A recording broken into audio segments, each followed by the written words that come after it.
Sige. Unahin ko si Pablo. Okay. Ang pinuno. Pinuno. Magalit sa akin. Pinuno tawag sa kanya. Pero, alam mo, dati tingin ko sa kanya weirdo. Okay. Dati tingin ko talaga sa kanya weirdo.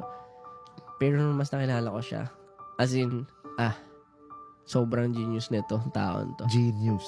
Talagang meron din siyang, alam mo yun, yung vision when it comes to things na gusto niya at ginagawa niya. Mhm.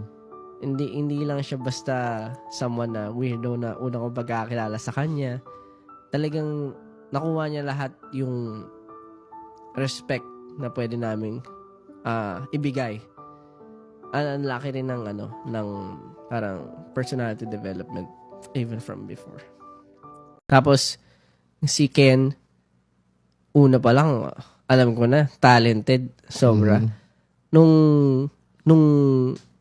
nakita ko siya nagpa-perform, nagtitricks kasi siya as in mga somersault, yung mga ganun, yung mga tumbling talaga. As in, tapos sabi ko, grabe tong taon to. Lumilipad. Tapos nung nalaman ko na kumakanta siya, Okay. ayun na, sabi ko, siya na yung panlima natin. Okay. Kaya nilaban ko talaga. Sabi ko, hindi pwedeng hindi makuha. Sabi ko, pag di nakuha si Ken, it's either, uuwiin siya ng di ba, wala. Parang nakikita na lang kasi siya nung time na yun eh. Oo. Nakikita na lang siya sa tita niya. Sabi ko, paano pag di nakuha si Ken, hindi pwede. Parang, ang laking problema rin for him, ganun. Kaya nilabang ko talaga na dapat siya yung maging fifth man namin. Na, ganun na, parang dapat, ikaw talaga, sabi ko. Mini-message ko pa siya nun. Tapos ngayon, hindi naman talaga kami binigo. As in, kita mo naman.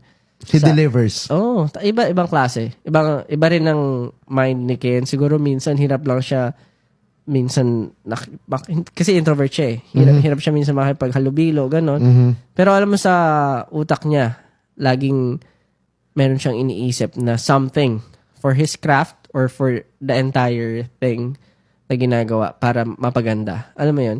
Kita mo naman, nag-reflect din sa music niya. Ibang klase. Ibang levels. Na parang, That's Ken. si Justin, nun. Parang, alam mo yung utak niya, parang nasa, yung photographic memory ba tawag si gano'n? Something like that. Na parang, isa siya sa mga pinaka-creative na tao na nakilala ko. As in, pag meron akong creative decisions, tatanungin ko siya, parang mapapakonsult, okay ba to? Mhm.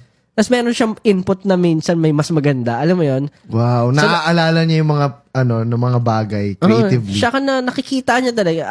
Alam mo, ang hobby nun, nag-drawing lang lagi. Oh. Minsan, alam mo yung parang, basta drawing lang siya. Drawing. Sa holding area kayo, drawing lang siya. Drawing siya. Basta pag wala siyang ginagawa, pag nakakok siyang papel, tsaka drawing siya ng kung ano-ano. Tapos nakikita ko yung mind niya. Sabi ko, grabe tong creativity.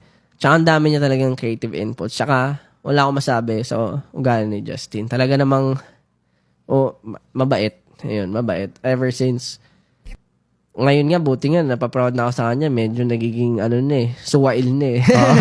Ganun na siya kabait, no? Ganun. Nakaka-proud na, medyo matigas na ulo mo. Proud na ako sa'yo. Sumasagot ka na. I'm proud of you.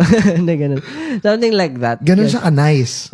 Mabait talaga siya. Okay. Pero, pangit din kasi if you're too nice, di ba? Siyempre, mga mga walang hiya kami, tas nice ka. Good point, Ganun, good point. Si Stel, ay wala. Pag si Stel talaga, ever since na in-idol ko siya, Oo. hanggang ngayon, idol ko pa rin yun. Kasi ibang klase talaga. Yung talent niya, alam mo, tsaka yung humor niya, pag pinagsama-sama, unmatched, talagang hindi siya matatapatan ng basta kung sino-sino lang. As in, very natural. Hindi niya na kailangan ng kahit anong Pilit. palabok o ano pa yan. Alam mo yun? Siya na yan.